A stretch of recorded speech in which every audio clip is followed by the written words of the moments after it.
Why have I quit my job? Why have I, bought a van? And why am I going to drive around the country? Well, I'm passionate about the idea that you need to be heard. And I want to stitch these stories together across the states. We're going to find the commonalities. And it's going to be really an amazing experience. And I look forward to you joining me on the Jar.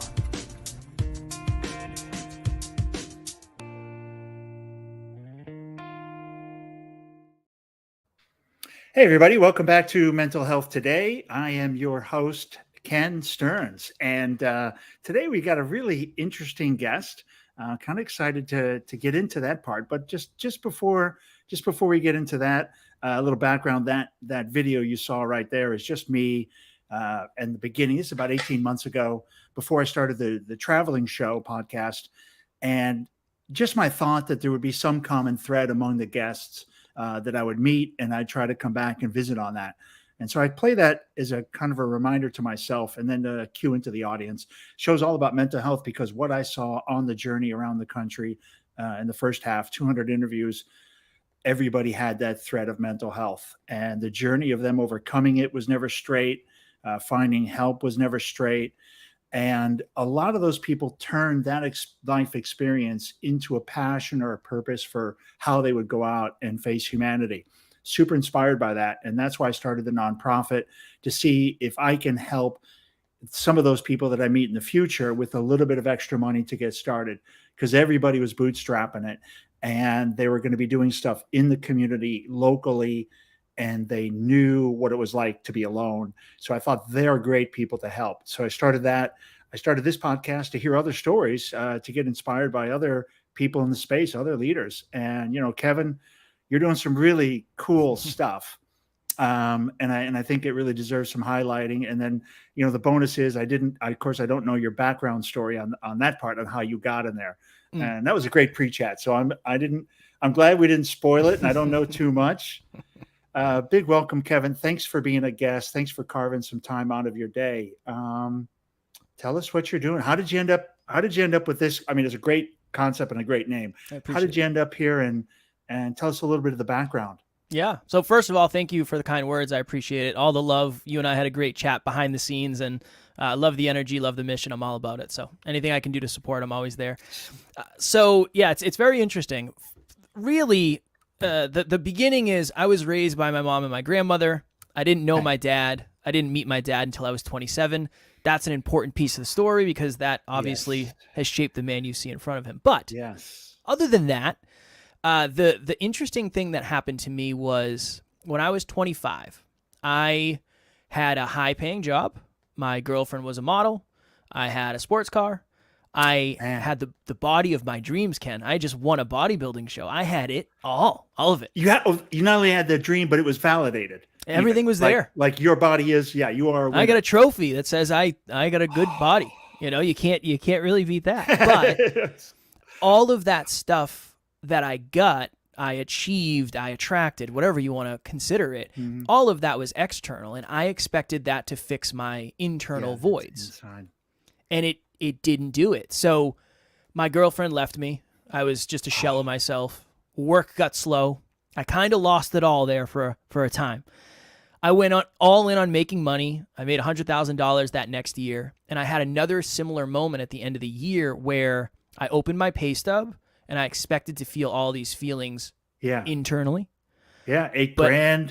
Yeah. Didn't feel any different internally. If anything, it really kind of broke my spirit, because I thought I found the key to the lock. You didn't feel better. I didn't feel better. So I started a podcast. So I realized that. Give us the year, Kevin. 2017. Okay.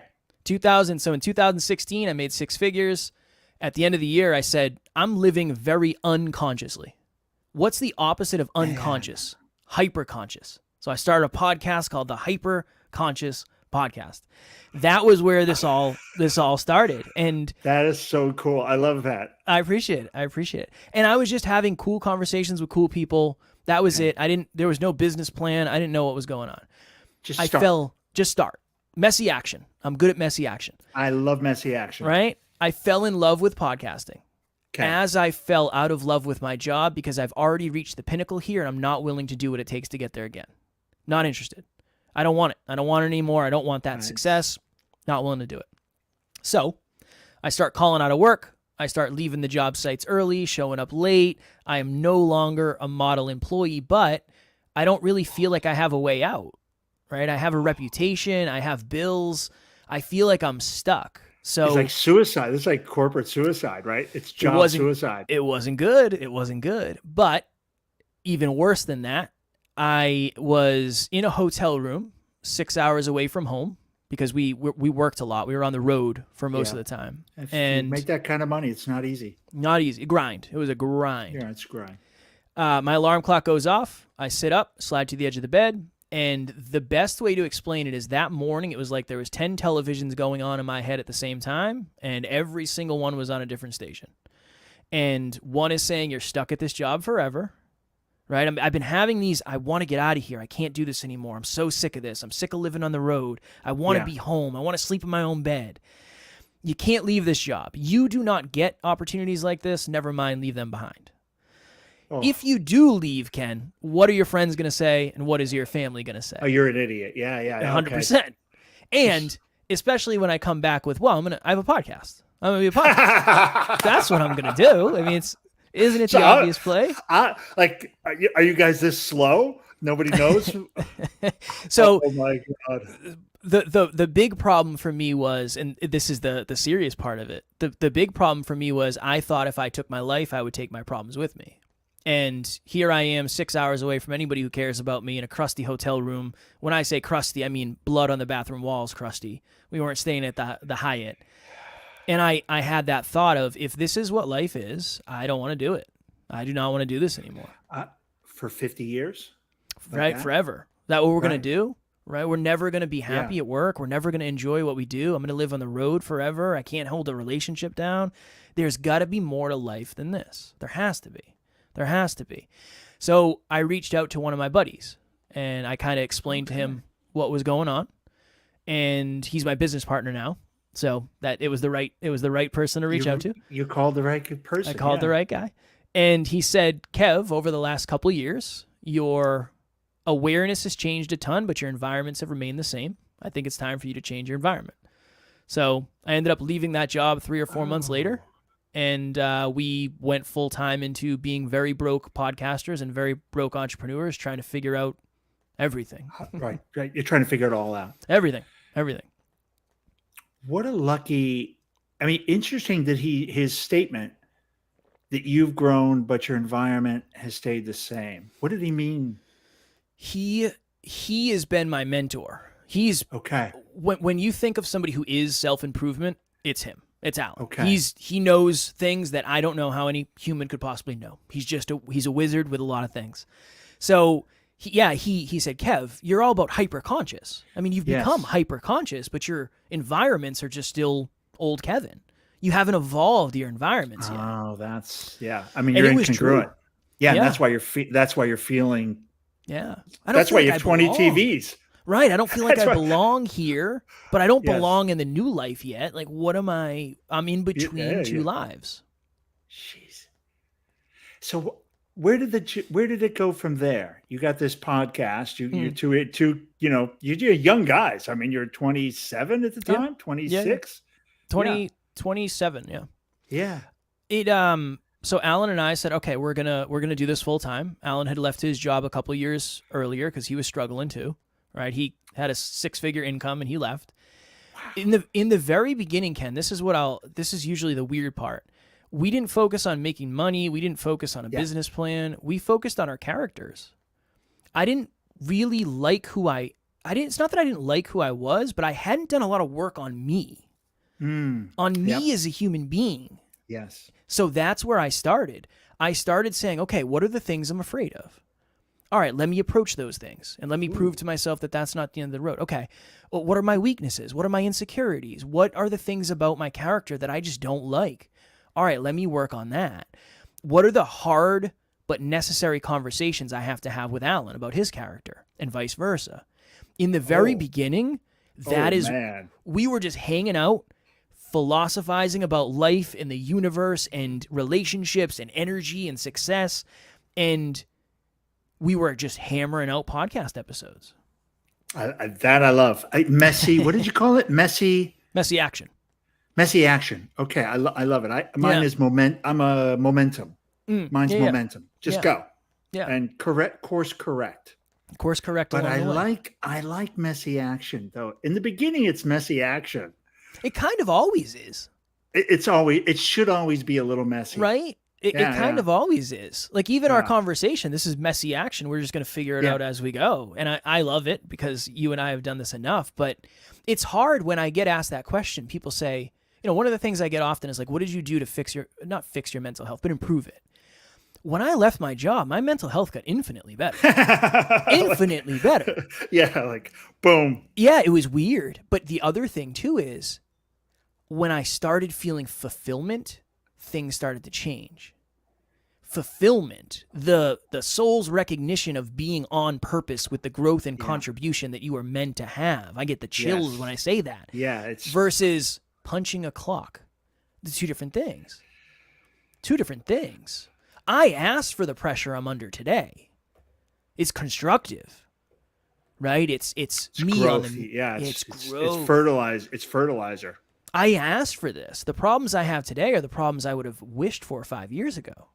And I don't ever want to lose sight of that. It's very important that I don't ever lose sight of that because I'll become an ass. Oh, you'll be clocking in. Yeah. Yeah, you don't want to be clocking in. Mm-mm. Interesting. So you said you had two powerful, you had two dense words in there. I was trying to backtrack and I was going to pull those out, but I lost them. Fulfillment? Yeah, fulfillment and something else. But yeah, I mean, describe what would be fulfillment. I guess I was trying to get the definition from you, what it meant to you. Yeah, it's hard. I think fulfillment is your recognition of being on purpose. Yeah. And connecting your growth and contribution towards that. Yeah. I had a really hard workout today. I wasn't happy when I was doing it. I was miserable. It sucked. But now I'm fulfilled that I'm fulfilled in the fact that I did that because I know I should be. I know I should be exerting myself. It's the worst when you're about, I don't know, a third into it, right? I mean, you've already started, yes, which is great, but you're still a third into it, and you're like, the recognition of this sucks. Yeah. But I'm doing the right thing. Like I'll be grateful. And I'll be grateful. And then it starts for me about halfway. I've already now got the positive, like the positive talk's already going. Yeah. I'm like, this is great. I'm in the zone. I'm doing it. I'm almost halfway done. Well, that's a good reframe. A good reframe is not how much is this going to suck? It's what will I feel after? For a positive and a negative thing. Yeah. I mean, think of anything. Right? Yeah, a lot of this. Reframe it. Yeah, just reframe based on what will you think after you did it, not what will you think during you did it. When during is either really good or really bad, but usually if the during is really good, oftentimes the regret is immediate. And if the during kind of sucks, oftentimes the fulfillment is immediate. Yeah, depending upon you're very, very true. Very true. Immediately after, if it's just too easy, there's going to be regret. Yeah. Whatever you're doing is not the right thing. Yeah, I could have done better. It's a pleasure thing. 100%. It's a pleasure thing. I had a guy, just on a side note, I chatted with a good friend of mine from long ago, and he's talking about the hardest part of his day. Hardest part of my day, putting my shoes on. And I was like, and so he explained it. He has running shoes by his bed. And he says, every morning it's a choice. I turn and there they are.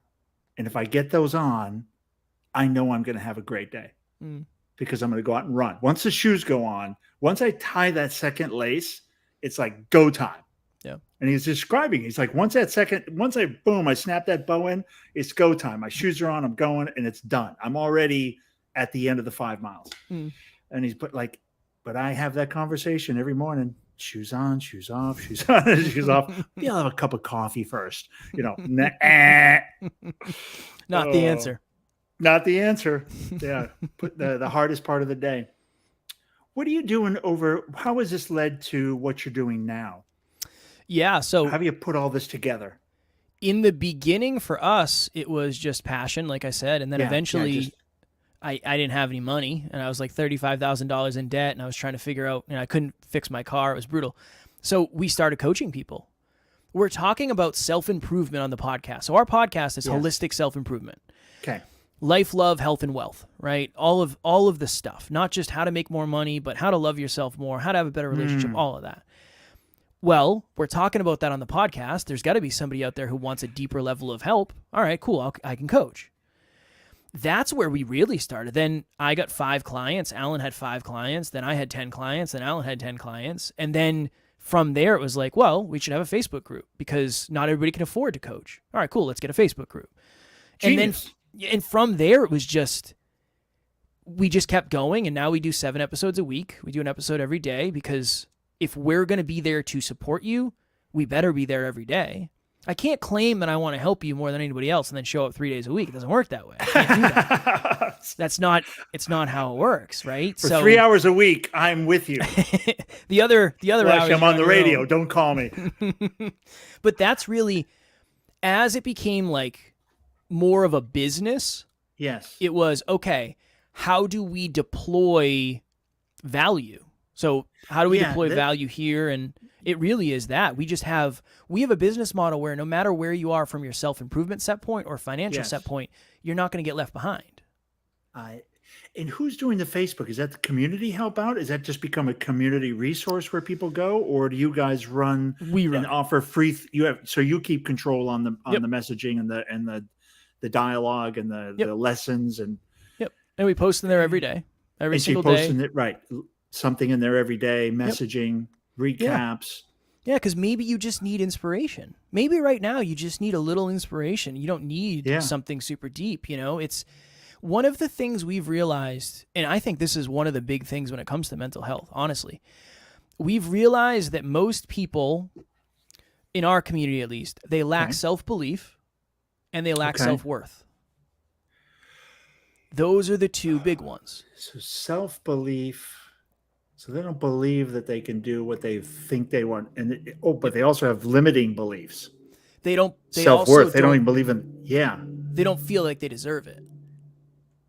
They don't feel like they deserve it. Even if they get it, it's going to be a struggle, man. So this is interesting. Those are like so easy to help somebody with in a way. It's easy to diagnose. I don't want to say diagnose, but it's it seems easy, but I'm sure it's hard. The self-worth thing is years and years and years and years old. It's a wound that's just been there. Yeah. It's very, very challenging. This has been my frame. I've used this with people before. Okay. I'll say, what's your dream? And they'll say, to start $1 million business. Awesome. Love that. On a scale of 1 to 10, how much do you believe you are capable of creating $1 million business? And they'll say 8. Cool. All right. Oh, that's great. Right? Whoa. On a scale of 1 to 10, how much do you believe you deserve the results that the $1 million business would bring and you actually belong as that person? 2 out of 10. That's the issue. It's not a belief issue. It's a potential self-worth issue. And here's the thing. Even when you get the result, you don't think you're worthy of it. So it doesn't... the imposter syndrome, right? It makes it worse. It can actually make it worse. So that's what we've honed in on of, if I can help through the podcast, is really the biggest channel for us. If I can help somebody believe in themselves a little bit more, they'll take a new action that they never would have taken before. They will get some sort of feedback that they never would have got before. And next time they go to take the action, they'll at least have experience of what it could be like. Yeah. That's what this whole thing is about. And then the self-worth thing is, most likely you do deserve what you want as long as you're willing to put in the work. Most likely... Right? Yes. Most likely all of your beliefs have been downloaded from somebody else who just didn't believe in themselves and they didn't value you and they wanted you to stay safe or whatever it is. It's just a lot of that. The operating system, it's just off. It's an actually you're right. It is just upgrading the software, plugging in a new, it's just like, oh, you're on Bad Dad 101. Mm-hmm. We're gonna upload you to next level university 4.0. That's what it is. And I share a lot about my life and what's going on in my life and behind the scenes and my own fears and my own imposter syndromes, because I want people to be able to relate to Yes. I don't have it all figured out. I still have imposter syndrome. I still deal with that stuff. But you can get further than you are today, even with it. Even with not enough belief or not as much belief as you want to have, there's still stuff you can do. And I think that progress and the lack of hopelessness is such a challenging thing to deal with, because without hope, you don't have much. The hope part. What is interesting, a side note, the one thing I have found is that faith, that hope, that spirituality, right? Having some spirituality does give people always some light of hope. Yeah. And the less spirituality they've got, now that it's not like a Jesus level of spirituality, it could be, Buddha, it could be just believing in something larger than us. And there is that hope, right? And so the hopelessness is a tough one. If you get into hopelessness, and you really got to show yourself results, right? It just comes down to you, right? At that point, it's you. Yeah. You have to believe it will be worth it. You have to believe it'll be worth it. Yeah. It's if you think of it, there's 3 beliefs a human must have to take a new action. They must believe it is humanly possible. They must believe it is personally possible, and they must believe it'll be worth it. And it must be worth it. Mm-hmm. Interesting. I never would have had that in the equation if you would give me those choices.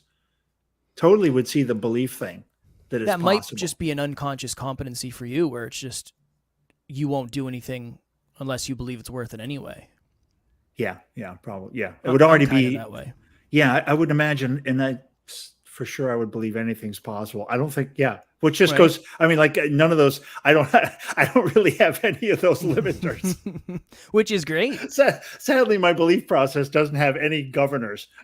That's great. Which explains why I would do something as stupid as what I did. That's, obviously the only, also like you guys, you probably also had none of those because you started a podcast with, no job. Alan doesn't. I've never met anybody who believes in themselves as much as him, ever. Oh. He believes anything is possible. Which I'm grateful for. Yeah, well, you need somebody who's gonna show you. Yeah, I jumped off the bridge and I didn't die. Yeah, you can do it too. Yeah, but here's the interesting thing. I've noticed this too, Ken. A lot of the people. And really, really think about it. A lot of the people who are giving advice to the majority of humans don't think like the majority of humans. So a lot of the people in the top of the peak performance, self-improvement industry, they've always had 10 out of 10 belief. Always. But they're talking to people like early Kev. I know I need to be more confident. I know that. I don't know how to do it. Teach me how to do it. That was always my thought process. How do they know how to teach it? They always had it. They've always had it. I think that's a big blind spot, and a lot of people are comparing themselves to the confidence of these human beings when, truthfully, maybe you're never going to be as confident as them. That's okay. That's okay. Yeah, you may not be. No. And if you compare forever, you're comparing in a losing game, and that's not good for your mental health either. Oh, yeah. That is definitely not. Yeah. We got high schools full of miserable kids who are in the compare game. Right. And we have drones of people flipping through Instagram trying to figure out how come they don't have what somebody else has. Right. That's interesting. So tell us more about what kind of, are you doing just coaching now or classes? How do you manage? Because you're not doing 5 clients anymore. You're doing. And you're maybe doing less and less personal stuff and more around the larger, kind of a bigger picture. Yeah. What does it look like now? So right now, we still do one-on-one coaching, but obviously that's not super scalable. So we do group coaching. Yes. Yeah. We just graduated our 10th group. So 10 groups of 10 people, right? So over 100 people, which is awesome. We do live events. So we host Next Level Live every year, a live event where we can bring our community together. It's the best. I love it. Oh, that's got to be so much fun. The best. It's the most stressful thing probably that we do, but it's also because that's self-inflicted. Yeah, it's a whole thing. But fun. Fun. It's very fun. We have a retreat coming up. So really for us, it kind of is all coaching. It's just whether or not it's one-on-one or like online courses. We have online courses. everything is broken into health, wealth, and love. That's our entire brand. That's what we teach on. And whether it's one-on-one or a speech to high schools or colleges or whatever it is, that's it. That's it in a nutshell for us. Health, wealth, and love. Mm-hmm. And so the courses are really around how to take care of your health, how to build a healthy mindset, a body. I'm guessing because you've got some good background around that. The wealth aspect of it, good financial plan practices. Yep. Mindset around money. Okay. Mindset around money. Yeah. Okay. Because I think that's missing for a lot of people. It's missing. It's missing. Yeah. 5 ways to make more money. I don't feel like I deserve it. Oh, okay. You're not going to do any of the 5 ways. It's just it becomes extra noise at that point. Yeah, I was just listening. I've been as I'm driving, I really avoided I just droned out on music for the longest time, part of the trip. And I had my own reasons, but I just started actually starting to listen to books, podcasts, etc. around the earlier kind of Neville Goddard. Have you heard of Neville Goddard? I haven't. It's interesting guys. That's a really good rabbit hole for you to go down. And he was talking a little bit about money or of money. He gave a bunch of lectures back in the 40s, all the way I think he finally died in the 70s. But Earl Nightingale, these are guys back in those days. So he's their contemporaries. Yeah. These guys are contemporaries back in the day. Maybe Neville was a little bit older. I'm trying to figure out, but I just thought I heard him say he was a 1969 talk that I just heard. And I thought, well, I don't know how he got that old. Like, it was a little bit confusing. So I have to go back and figure out how old he was, what he was born and when he was running around. But anyway, you talked about money and the relationship with money. And it rung a bell because he was talking a little bit about, really, and they just get away from money as a monetary value. And it's just something that passes through your hands. You don't own it. Just the mindset around money. Yeah. At this kind of at another level is cool. I don't know if anything is what it seems. I was on a call with a client yesterday. And he was like, I said, why aren't you, he wrote a book. And he's like, I never promoted the book. And I was like, okay, why? And he said, I'm afraid of judgment. And I said, okay, why? And we kept digging. But I wrote a book. Wrote a book, but never told anybody. This is we got to this. Okay, yeah. What did you find? Yeah. He grew up in a family where you were told to be quiet, don't draw attention to yourself, and never be the center of attention because that's arrogant. There's a reason he literally said, like, I can't post on social media. I'm not talking about my book. I'm not talking about my podcast. Whoa. That's it. It's not that you don't know how to do. You wrote the book. You know how to write. It's not that you don't know how to market it. It's that inner stuff. That is the thing. Is the inner stuff is the stuff that we need the most, but it gets talked about the least. I think that's the mental health stuff. If you can sit down and talk about what's real, that's the stuff. But usually we wait until it's too long, it's too late, it's too deep, and it's too hard. Starting this journey at your age, like, so powerful. If you can, I'm very blessed. You really are. I mean, and if you can, holy cow, Kevin, if you can wake up some other young people, the generation, it's amazing. That's the goal. Really amazing. Especially you're gonna line up with them really well. I appreciate it. I just had a conversation yesterday, 2 days ago, with a young guy, and it was a similar. He hasn't found his purpose yet, but he's got the road scars. He's been run over. He's got the tire tracks across his back. And I was telling him, like, you need to write this book. You need to tell your story, and then you need to start sharing it. And, other people need to hear it, because coming from a very good mental space. And I love just meeting people like that, but doesn't quite know where to go. Hadn't figured it out yet, but young. The part, I guess, what I'm trying to impress is that I'm meeting so many young people really got their heads squared on. I got a lot of hope. We got a good generation coming. We do. Yeah, we do. It's a great gen. It is. I feel good about where mental health is gonna go, because there's a lot of people a lot of young people leading the charge of, like, this is how it's gonna be. This is on our team. we have a 17-person team. I want to know about your mental health. I want to know about your relationship. I want to know about what you're struggling with. It's not taboo. We cry on our calls all the time. Like, that is normal for us. I don't want it any other way. I don't love want that. it any other way.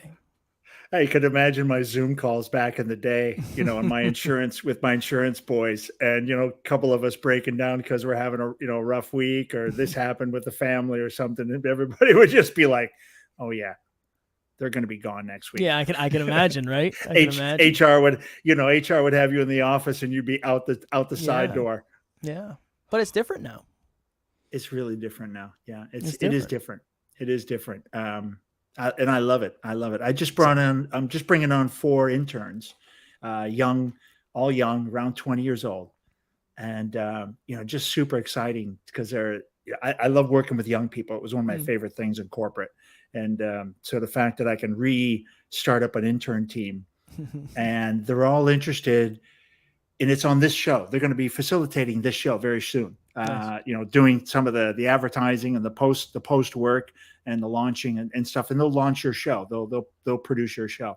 So just super. And they don't know anything about podcasting. One of them's got some work. Some of them does this, and it's fantastic because they're young and it's going to be messy.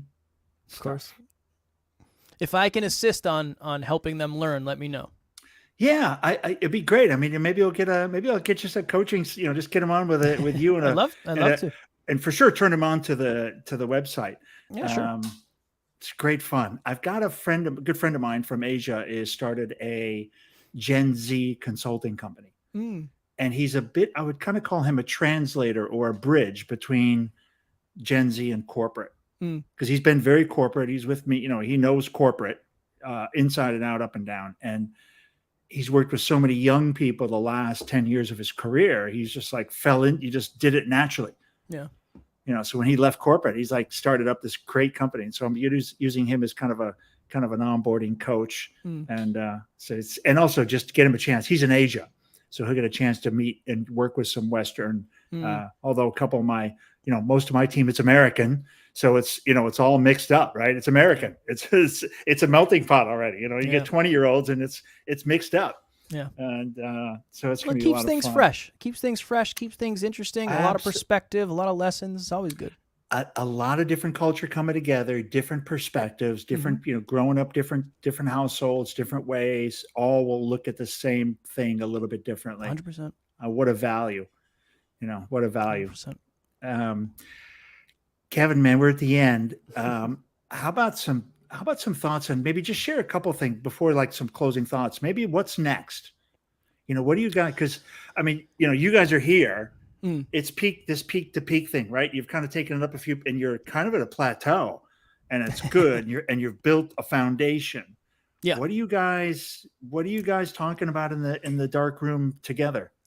One of the things we have in development now is an app. So we're creating an app. It's kind of in beta testing now, but it's a habit tracking app that eventually will be able to connect to AI, and we're going to be able to do some really interesting things with that, just from a term of scalability. But honestly, our goal is to have the most successful self-improvement podcast on the planet. Like, that's what we're playing for. So we're going to do an episode every day for as long as humanly possible. Until it happens. And we're going to try that's it. We're going to try to get 1% better every day at everything we do. And that's it. We're on the path. I'm very grateful for the level of clarity and certainty. And we just got to execute every day forever. I thought I was the only maniac on this kind of schedule. I don't know. I mean, when you love it, it's a little bit easier. It's still hard, but when you love it, it's fulfilling. I'm kind of flabbergasted. I'm still in love with it. I had no idea what was going to happen. Threw everything into this big van, and started driving around the country. And I thought, actually, it's going to get kind of boring after a while. I got 400 questions, same questions, same setup, same thing. But it turns out it's not. None of that is true. It's totally different. Everybody looks at the question differently. So there aren't 400. There's as many, infinite. There's 8 billion questions in the jar, because everybody's going to look at every question different. They're going to read it different.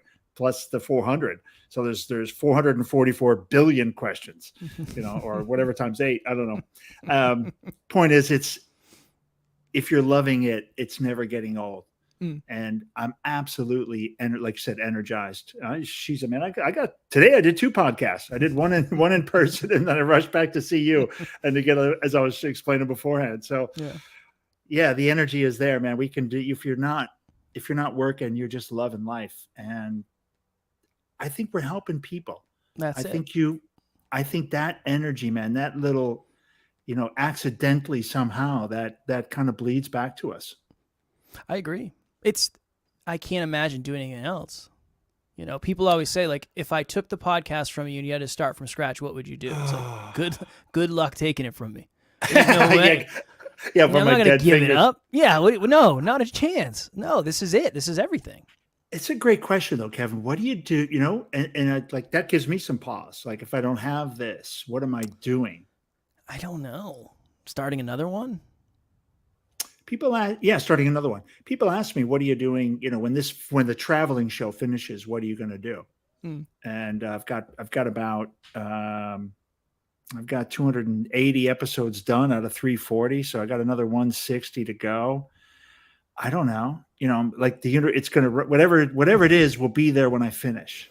Yeah. You know what the answer is? You probably haven't learned the lesson yet. That's going to teach you what you're going to do next. That's probably just what it is. Hasn't been revealed to me. Right. Yeah. It will. And you'll say, oh yeah, no, now I know. And people look at you and they go, well, but you don't know what you're going to do. No. Well, I'm doing what I'm doing today. Right. I'm doing this. I'm right where I'm supposed to be. Right. But what are you going to do then? Well, what I'm supposed to be doing. It'll, you know what I mean? I'll be right where I'm. So I think that's a great message for your listeners as well. And ours, is you're doing right exactly what you're supposed to be. You're right where you are, and you're supposed to be there. And when it's time to go, move on, you will wake up and hear 20 televisions in your head. I hope they don't get to that point. I hope they don't get to that point. Yeah, me too. Kevin, thanks so much for being a guest. Thanks for being on. And a short side note for you, this episode, the transcripts will go in, be uploaded to the Adam Project, which is a resource database for mental health. Love it. It's a free community site. And so what we talked about, and if anybody queries the website and kind of touches on some of the stuff we talked about, our conversation will get pulled up. I love it. Really cool. So we're in AI already. I love it. Thanks everybody for listening and supporting Mental Health Today. Really, obviously an important topic and something, Kevin and I are pretty passionate about. Really appreciate it. Kevin, I'll see you on the other side. Hang around. I'll see you in 30 seconds. I'll be here, my friend. All righty.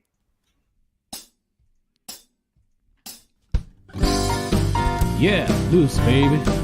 We're about to go and make this vessel with these great professionals at Public Glass. We're not part of the community, but we're from the outer family of glassblowing. Yeah, we're going to go make a magical giant jar with optic lenses so that if you turn it, it changes all the time. So if you change the way you look at things, the things you look at change.